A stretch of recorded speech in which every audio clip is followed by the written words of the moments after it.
ورحمة الله وبركاته. بسم الله الرحمن الرحيم. الحمد لله رب العالمين. الحمد لله على نعمة الإيمان والإسلام، وهما من أعظم النعم وكفى بهما من نعمة. أشهد أن لا إله إلا الله وحده لا شريك له، وأشهد أن محمدا عبده ورسوله. اللهم صل وسلم وكرم وعظم على سيدنا محمد وعلى آله وأصحابه والتابعين وتابع التابعين ومن تبعهم بإحسان إلى يوم الدين. رب اشرح لي صدري ويسر لي أمري واحلل عقدة من لساني يفقهوا قولي. سبحانك لا علم لنا إلا ما علمتنا إنك أنت العليم الحكيم. ولا حول ولا قوة إلا بالله العلي العظيم. اللهم أخرجنا من ظلمات الوهم وأكرمنا بنور الفهم، وافتح علينا بمعرفة العلم، وزين أخلاقنا بالحلم، واجعلنا ممن يستمعون القول ويتبعون أحسنه. أما بعد، قال المؤلف رحمه الله تعالى: ونفعنا به وبعلومه في الدارين آمين. Maka hendaklah engkau peliharakan matamu itu daripada 4 perkara. Pertama, engkau peliharakan daripada melihat akan segala yang diharamkan, seperti melihat perempuan yang halat atau ajnabiyah. Yang kedua, engkau peliharakan akan daripada melihat muda belia yang baik rupanya dengan syahwat. Yang ketiga, engkau peliharakan daripada melihat kepada orang yang muslim dengan menghinakan akan dia. Yang keempat, engkau peliharakan daripada melihat dengan dia kepada segala aib. Adapun telinga ila akhirih. Masih kita membicarakan tentang menjaga maksiat anggota zahir.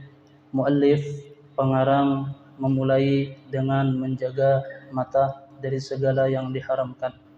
Muallif menyebut di dalam kitab ini ada 4 perkara yang usahakan mata jangan sampai melihat kepada 4 perkara tersebut, walaupun di kitab-kitab lain banyak tambahannya. Yang pertama, kata muallif, engkau peliharakan daripada melihat akan segala yang diharamkan, seperti melihat perempuan yang halat atau ajnabiyah. Pertama, haram hukumnya. Ini muallif kada membahas aurat kada. Mun kita melihat aurat sudah jelas hukumnya haram. Ujar Sidin, engkau peliharakan daripada melihat akan segala yang diharamkan, seperti melihat perempuan yang halat atau ajnabiyah. Kan muha, tatkala yang kita lihat itu ajnabi itu orang yang boleh dinikahi. Tatkala kita lihat muhanya dengan berandam, kan ada satu kaidah di dalam ilmu usul, al-ula laka wa tsani alaika. Pandangan pertama itu hadiah gisan engkau. Tatkala 2 kali, artinya berandam ni melihat. Kan kita berbinian sekali, kita ulangi kada apa-apa, laka hadiah gisan engkau. Tapi wasani alaika, mun seandainya kita randami bungas juga sakarnya sedin. Nah, itu ngarannya wasani alaika, itu dosa gisan kita. Apakah ini berlaku gisan aurah? Kada. Makanya di dalam mazhab kita Asy-Syafi'i rahimahullah, hukum cadar itu terbagi kepada 2. Ada yang mengatakan hukumnya wajib, dan ini kebanyakan Syafi'iyah. Ada yang memadakan hukumnya sunnah, dan ini yang kebanyakan di wadah kita. Walaupun cadar itu hukumnya sunnah, bukan berarti kita boleh melihat muha bibinya. Kan di dalam kitab Fathul Mu'in dijelaskan bahwasanya seorang laki-laki itu boleh melihat muha bibinya dalam beberapa keadaan. Inya bermuamalah, kan mungkin kita berjualan, jual, kan mungkin kita berpinjam. Maka dalam muamalah dimaafkan kita melihat bibinya, asal jangan mahayal, jangan terbawa dalam bujur aja, cuma mimpi-mimpi, hayalannya kemana-mana, kada boleh. Kemudian dalam belajar mengajar kada boleh juga, kecuali dalam ajar mengajar. Oleh karenanya di madrasah kita, kenapa di sini biar kakanakan halus umurnya 3 tahun 4 tahun jar ulun kada boleh bersalaman walaupun lawan ustadznya. Itu ulun terapkan mulai dari awal sampai ini kada boleh. Kenapa? Mentarbiah gisan inya bahwasanya ada orang nang halat gisan inya. Nang inya kada boleh tatkala inya bersalaman bukan sekadar batal wudu atau kada, tapi itu ada keharaman nang dilarang oleh syariah. Apa sebabnya? Dulu ulun pernah melihat seorang ustadz, orang nama ajar kanakan mengaji lah kayak itu bahasanya. Lalu ada yang mengaji wadahinya lumayan ganal bersalaman lawan sudin, imbah bersalaman si guru tadi langsung sembahyang asar. Kan kita belajar fikih di antara nawaqidil wudu, pembatal wudu adalah bersentuhan laki-laki dan perempuan yang sudah masuk kepada haddun yushtaha. Apa yang dimaksud dengan haddun yushtaha? Di dalam kitab fikih Fathul Mu'in misalnya ataupun Safinatun Najah disebutkan yang dimaksud dengan haddun yushtaha, bebinian yang sudah diberi kepingini had batas masuk kepada had yushtaha yang sudah memberi syahwat. Tatkala kita menyentuhnya hukumnya haram dan wudu kita batal. Mun masalah wudu kada jadi masalah, tapi keharaman nang kita gawe. Jadi ulun melihat ajul ulun terapakan halus nang kaya apakah kada boleh bersalaman dengan ustadznya. Nah, haddun yushtaha di dalam fikih disebutkan bahwasanya apabila kekanakan itu walaupun kena khilaf ada madahkan 4 tahun, ada madahkan 5 tahun, ada madahkan 6 tahun. Cuman ulama menangani kadada haddun yushtahatul lebih daripada 6 tahun. Apabila pian mencapai bebinan umurnya lebih 6 tahun, ini masuk kepada haddun yushtaha, batas yang memberikan syahwat. Wudu pian batal, satu. Yang kedua, pian melakukan keharaman. Bukan masalah wudu, ini ada keharaman nang kita. Makanya ulun terapakan, ulun sampaikan dengan ustaz kada boleh ada kakanakan walaupun halus nang bersalaman dengan ustaz. Makanya ulun mahayal-hayal di kisah lawan kakawanan. Jadi ulunnya juru mahayal-hayal mudah-mudahan kena madrasah kita antara bebinian dan lelakian tu kawa kita pisah di tempat nang agak jauh. Binian khusus binian, lelakian khusus lelakian. Lelakian kena kita adapkan dalam sebulan mabit, kita adakan daurah belajarnya bermalam di musalla dalam sebulan sekali atau sebulan 2 kali untuk melatihnya. Itu cita-cita. Mudah-mudahan kena kawa terlaksana. Kan mun tak kumpul bebinian lelakian nih. Kadang tak kumpul yuk. Kadang kada kakawanan ini ustadznya nang hendak nang mengaji misalkan sanawiyah, orangnya ganal, bujang, bungas sepulang. Langkar, ngarannya kakanak, cium tangan ustadz, banyak pahala. Na'udzubillah. Satu, di sini disebutkan, engkau peliharakan daripada melihat akan segala yang diharamkan, seperti melihat perempuan yang halat. Perempuan halat ini perempuan yang boleh dinikahi, siapapun orangnya. Nah, nang kerancakan, ampun maaf belum sampaikan, nang kerancakan kita salah paham di dalam rumah tangga. Ipar itu termasuk ajnabi. Oleh karenanya ipar itu kayak orang lain. Bini kita bermbuka aura, haram gisan ini, haram pun juga gisan ipar. Bersentuhan kayak itu. Makanya kami dipasani paguruan. Hati-hati Jersudin. Kan kita nih kayaknya karena sudah terbiasa dengan ipar. Ipar binian, kita nanggisan lakian iparnya binian. Itu kada boleh terbuka aura, kada boleh.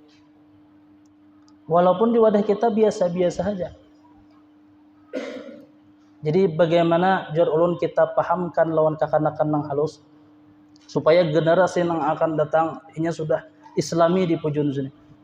Kan kada kawa dipungkiri mun pian hidup di pasar kada tunggal paha, orang gen menyusui haji ulilah, orang menyusui di jalan sambil berjalan. Kadang bertutukar wadah kitanya sambil menyusu. Kita nang supan. Jadi kita pahamkan non kakanakan kita bahwasanya kayak apa kena. Jadi harapan ke depannya kakanakan kita nang halus-halus pujunnya kita menjadi islaminya sudah.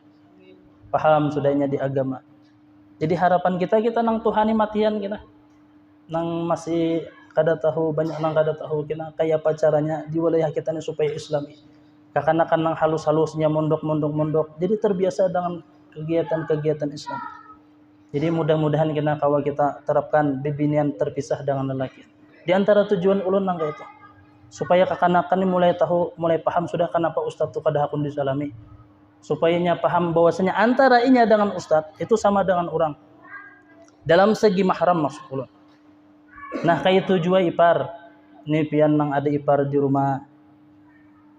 Kan otomatis ading pian, misalnya pian bisi ading. Maka bini ulun, ini misalkan apek.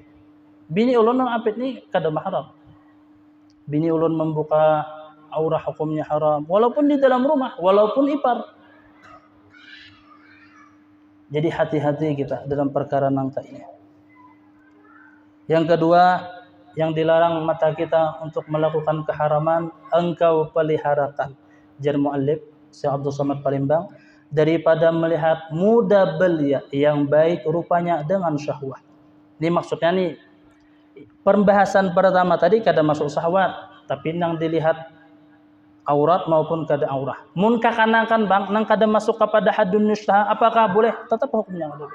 Apabila ada kait dilihatnya bisyahwatin, kakanak halus ataupun lelakian tuha, tatkala pian melihatnya dengan syahwat, itu lebih ganal dosanya ketimbang melihat bebinian.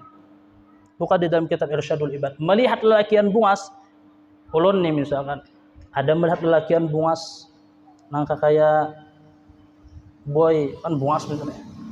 Jadi ulun di hati sambil wah bungasnya orang nih. Sambil mahayal-hayal tuh hukumnya haram, lebih ganal dosanya daripada melihat bebinian biasa.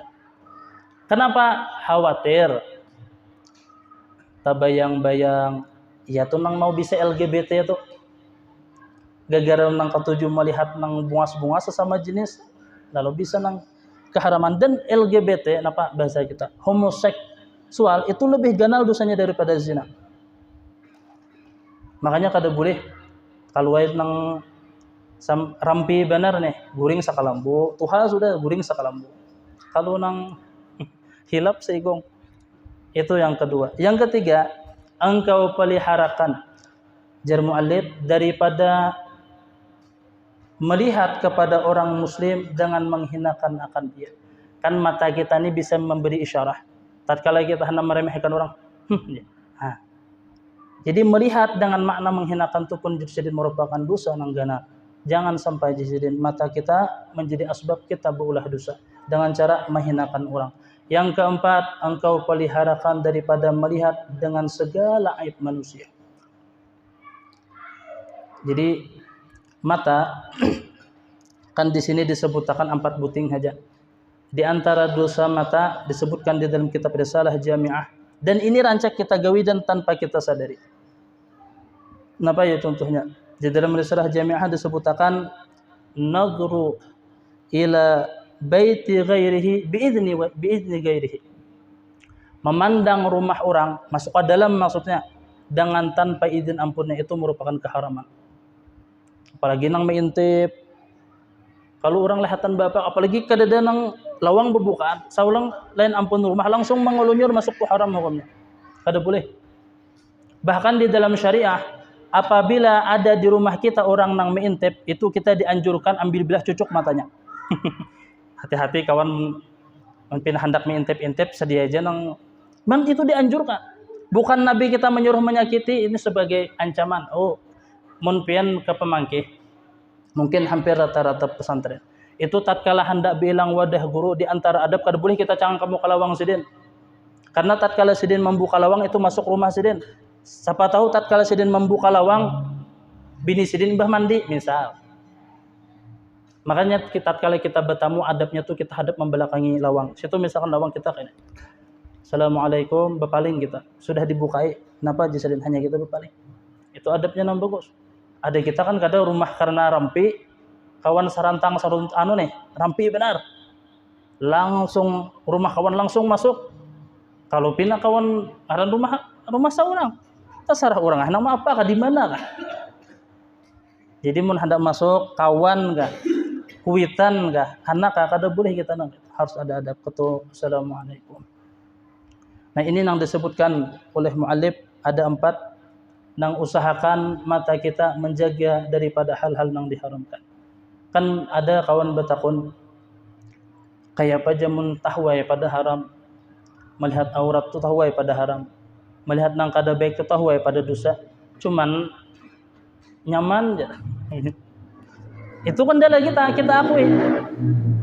Seberataan kita misalkan dengan melihat aurah, melihat hal nang kada baik, kita tahu seberataan bahwasanya itu kada baik. Cuman nang jadi permasalahan gisan kita kada mampu masih keluar untuk ampih itu kayak apa solusinya. Ada kawan kita batakon kayak apa solusinya untuk ampih kau melihat hal nang kada baik. Jadi ulun sampaikan yang pertama jurun cari aktivitas yang bermanfaat. Gawi hal-hal nang positif. Kemudian yakini apa nang pian lakukan itu salah. Terakhir nang terpenting pian berdoa kepada Allah untuk dikeluarkan daripada kebiasaan-kebiasaan tersebut. Kan ulun sampaikan apa nang disampaikan Nabi SAW, dan Nabi kita tatkala Allah hendak menarik seorang hamba kepada kebaikan nang inya masih terbiasa dalam maksiat, apapun maksiatnya. Apa jar Nabi kita, may yuridillahu bi khaira alhamahud du'a. Tatkala Allah hendak menjadikan seseorang itu baik, maka Allah akan mengilhamkannya untuk berdoa kepada Allah. Pertanyaan kita, gisan ulun pribadi, dan pertanyaan gisan kita berataan, nang masih kada mampu untuk tahajud, nang masih kada merasakan nikmatnya ibadah, nang masih sulit untuk salatul jamaah, nang masih memiliki sifat kikir, nang masih ada bisi sifat dendam, wahakadha berataan sifat nang kada baik. Pertanyaan ulun, soalnya kita meminta untuk terbebas dari sifat-sifat nang kada baik itu. Lalu pian hendak mahayal, pian pacangan bebas nang kayak itulah. Sedangkan pian kada suah meminta. Jadi jar paguran kami al-mu'til baqi, orang nang menjadikan para salafun salih, para sahabat radhiyallahu taala anhum nang mereka bersih hati mereka. Al-mu'til baqi. Siapa Tuhannya? Allah. Tuhan kita sama aja pada sini. Nang jadi pertanyaan, kenapa orang-orang bahari mampu mencapai kepada derajat yang tinggi kita kada mampu? Pertanyaannya kita suahlah meminta. Kada suah kita meminta. Kita biasa-biasa. Hanya sekedar pemandiran kita, kadang kita hanya sekedar untuk ahli dalam kalam. Makanya ulun ini misalkan berpandir. Boleh jadi jar ulun orang nang di hujung-hujung ni nang lebih alim, orang nang lebih soleh, orang nang lebih hatinya ingat kepada Allah. Kenapa? Mungkin karena mereka senantiasa meminta. Orang-orang dahulu, para sahabat radhiyallahu taala anhum ajma'in nang disebut bersih hati mereka. Nang kada ada memiliki. Makanya kenapa para salafun salih, para sahabat tabi'in nah hidup di zaman 1 sampai ke 3 Hijriah merupakan generasi emas. Dan Nabi kita khairun quruni karni. Sebagus-bagus masa adalah masa salafun salih, menjadi percontohan. Kada ada orang nang paling alim wahini itu sama dengan orang nang paling di zaman bahari. Rancak ulun ulang-ulang. Setinggi apapun wali min awliyaillah, min kibaril ulama, wali kutub pagarannya itu kada akan pernah sama dengan sahabat. 1240.000 sahabat nang paling itu lebih mulia ketimbang wali min awliyaillah. Apa sebabnya ayyuhal ikhwah? Dengan santai, dengan ngobrol, dengan debat, wahakadha maka itu gawin kita. Sedangkan orang-orang bahari Masya Allah, Al-Imam Anas bin Malik rahimahullah ta'ala, tatkala kita kada berpandir masalah ibadah, tapi tatkala mereka nang bujur-bujur ma'rifah kepada Allah, nang bujur imannya yakinan, sampai Al-Imam Ali karramallahu wajhahu wani berpandir law kushifa annal ghita, seandainya dibukakan hijab kami mampu melihat surga, mampu melihat Allah Rabbul Alamin, mazdadtu yakinah, kami kada bertambah yakin lagi, karena keyakinan mereka itu sudah full 100%, sehingga kisah surga, kisah neraka, kisah Allah itu kada pacangan dibukakan, itu mereka kada bertambah yakin, bujur yakin sudah mereka. Ada kita wahini kan jauh kita lagi nang sampai gitu, tapi mudah-mudahan jur ulun panca ki berdoa, kita senantiasa berdoa, jangan ya Allah jangan cabut nyawa kita, melainkan kita merasakan iman, ma'rifah sebagaimana orang-orang bahari. Kita membaca kitab Tanbihul Mughdadin, membaca kitab Minhajul Abidin. Bagaimana orang-orang bahari itu ada nang 40 tahun dengan wudu isya sembahyang subuh, kada berguring-guringan. Dengan satu ayat yang pendek ba'dal isya sampai subuh. Suah lagi tanang ka itu. Zikir ba'dal isya sampai subuh. Jum'ah imbah sampai yang subuh sampai Jum'ah. Bagana di masjid aja. Dihina orang biasa-biasa. Jadi orang-orang Bahri itu Masya Allah ajib. Kita membaca kisah-kisah mereka tuh kayaknya kita nih jerulun kada paparakannya jauh. Ibarat debu nang hidup di zaman mereka tuh mungkin lebih mulia daripada kita zaman ini.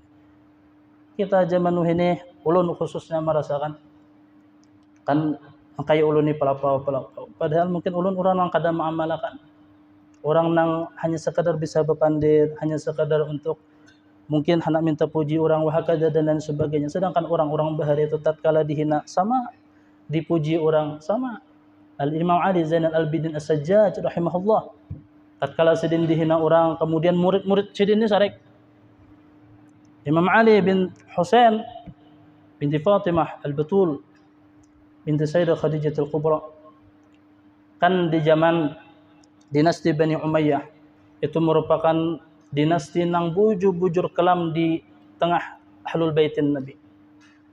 Wajib hukumnya siapa nang hendak menjadi khatib di zaman itu. Mulai daripada Yazid ibni Muawiyah sampai dinasti Umayyah habis.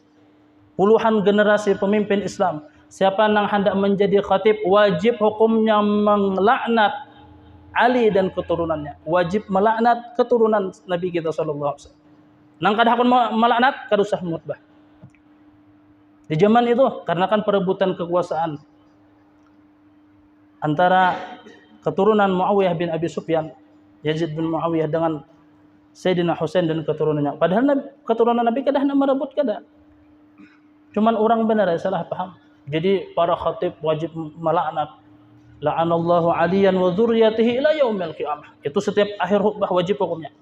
Di zaman itu.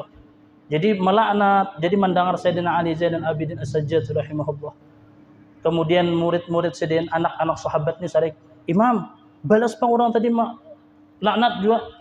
Kebiasaan kena orang nangka itu melaknat keluarga Nabi. Napa jawaban Ali Zainal Abidin As-Sajjad rahimahullah bin Husain, jadi jar Ali Zainal Abidin As-Sajjad. Ampun maaf, aku kada bisa caranya melaknat tuh kayak Pak, mahina tuh kayak Pak Gerang. Kada bisa mahina. Mun kita kalau orang menyambat sekali mungkin 10 jawaban kita. Harat kita angsulannya ketimbang orang yang menyambat. Jadi jauh kita dengan orang-orang baik. Kada ada bisa dendam, kada ada bisa sari. Kita dikuya ulun je misalkan disambati orang. Mungkin rana itu bukan berarti kada sarik cuman kada wani. Ini muskilah kita. Hendak kayak kita sarik cuman kada wani. Orang-orang nang berhutu di kada ada bisa sarik. Yakin dengan janji Allah Rabbul Alamin tentang fadilah memaafkan, tentang keutamaan yang disebutkan Allah di dalam Al-Quran dan Nabi kita sallallahu alaihi wasallam di dalam hadis. Jadi nasihat oleh muallif, pertama jaga mata kita daripada keharaman. Mun masih kita sulit untuk melakukan hal-hal yang diharamkan, minta kepada Allah. Jar ulun tadi, Tuhan Allah, orang-orang Bahari itu sama dengan Tuhan kita wah ini.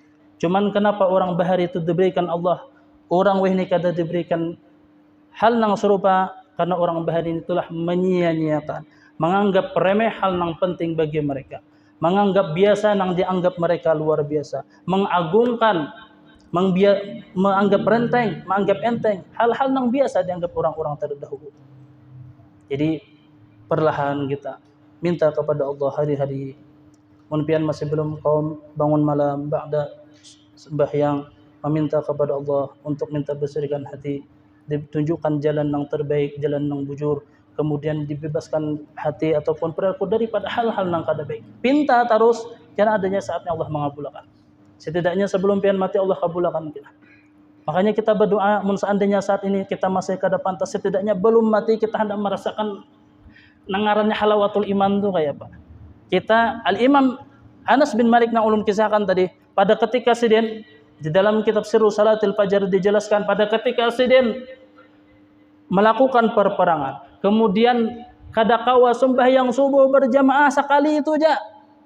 Pada ketika itu sidin senantiasa menangis, sekali je sidin kada pernah sembahyang subuh berjamaah.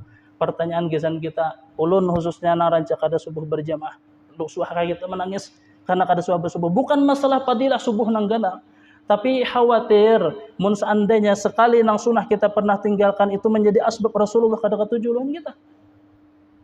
Nah sampai ke itunya para sahabat, para tabi'in, para salafun saleh radhiyallahu taala anhum ajma'in. Bukan masalah hadiah, fadilah nang disebut akan nangganan, tapi masalah siapa nang maulah syariah, siapa nang maulah anjuran.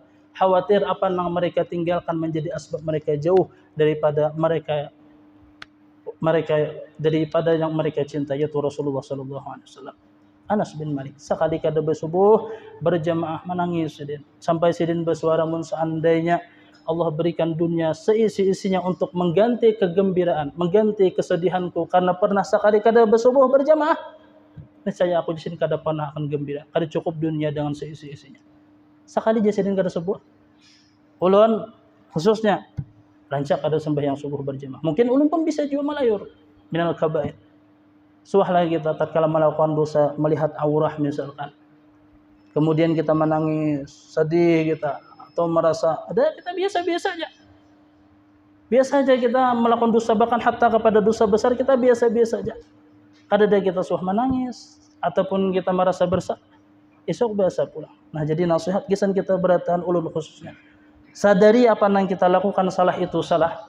Kemudian meminta ampun kepada Allah. Dan yang terakhir, minta kepada Allah untuk dibebaskan daripada hawa nafsu, daripada hal-hal yang kada baik, daripada maksiat. Insyaallah kita seberatan amin. Mudah-mudahan Allah berikan halawatul iman sebelum kita meninggal. Mudah-mudahan ilmu kita manfaat.